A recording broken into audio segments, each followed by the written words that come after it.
Glucosamine fails. 90% of what you buy is ineffective waste. The expert controversy is massive. They can't agree. The secret is one word: pharmaceutical grade.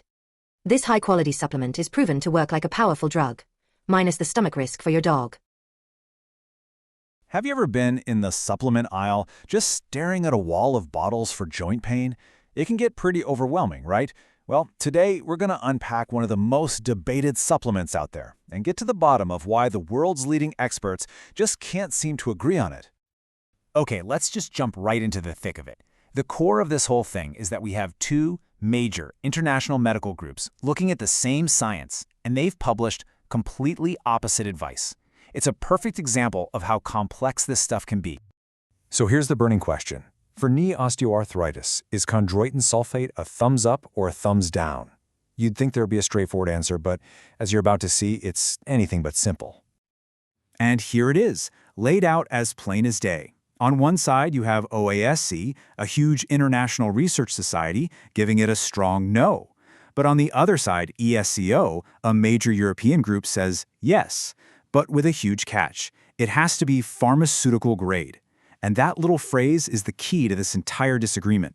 It means the product is made with a really high level of purity and consistency, kind of like a prescription medicine.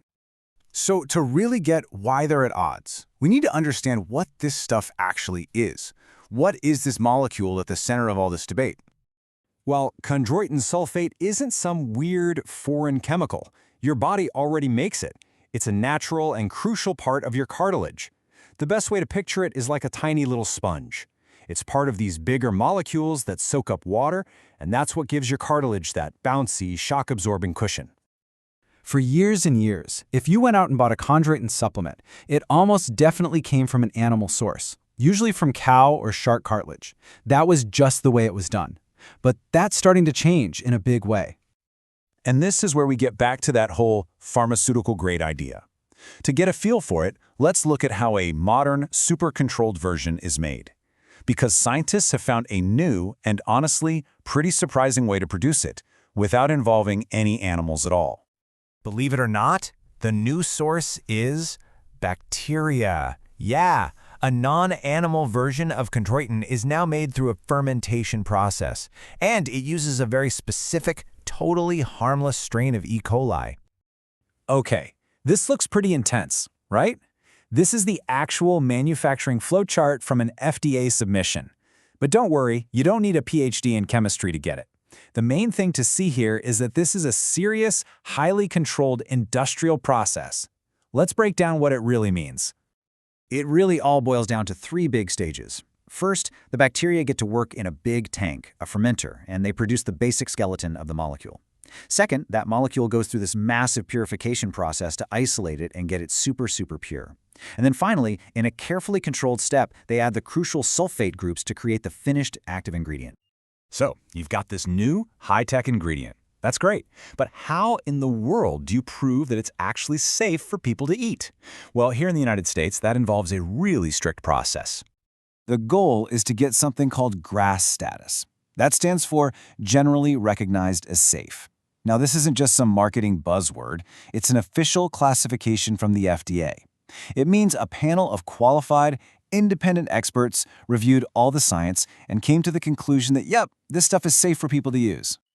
And here you go, this is the cover of that very report. An independent expert panel was brought together to go over every single piece of data on this new bacterially derived chondroitin. This is so important because it's not the company just saying it's safe, it's a third-party group of scientists giving it the green light. And the data they looked at was a lot. We're talking about a whole battery of safety tests. They looked at whether it could be toxic over time, if it could cause allergies, and they ran multiple different studies to make absolutely sure it doesn't damage your genes or chromosomes. They even studied how the human body actually absorbs and uses it. So, after all that rigorous testing, here's the bottom line. The expert panel concluded that the no observed adverse effect level was at the highest dose they even tested. To put that in simple terms, they gave subjects a massive dose, way more than anyone would ever take, and they still didn't see any negative effects. That provides an enormous margin of safety.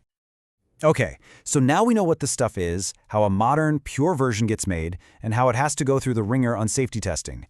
Which brings us right back to our original question. If it's safe, why do the experts completely disagree on whether we should actually use it? This table just says it all, doesn't it? OARSI says no across the board.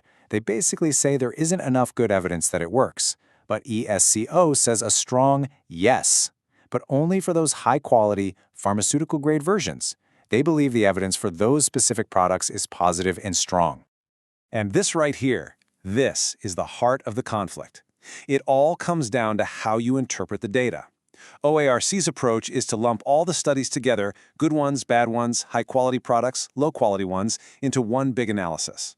When you do that, the overall effect looks pretty weak. But ESCEO takes a different route. They say you have to separate the good from the bad. They argue that the evidence for the high-quality, pharmaceutical-grade products is strong, and that those should be judged on their own. So let's be crystal clear about this. The fight isn't about safety. It's really a debate about effectiveness. And it all hangs on how you analyze the evidence. Do you group all the products together? Or do you believe that a well-made pure product deserves to be evaluated on its own merits? So what's the big takeaway here? What does this mean for you? Well, one, it shows that even top experts can look at the same data and come up with different answers. Two, it really shines a light on the fact that sometimes the difference between a generic supplement and a pharmaceutical-grade one can be absolutely critical. And probably most important, understanding why the experts disagree is the most powerful tool you have. So I'll leave you with this to think about. When you know that even the experts can't agree, and that so much can depend on product quality and how science is interpreted, how does that change the way you look at all those supplements on the shelf? It's a good reminder that sometimes the most important ingredient of all is knowledge.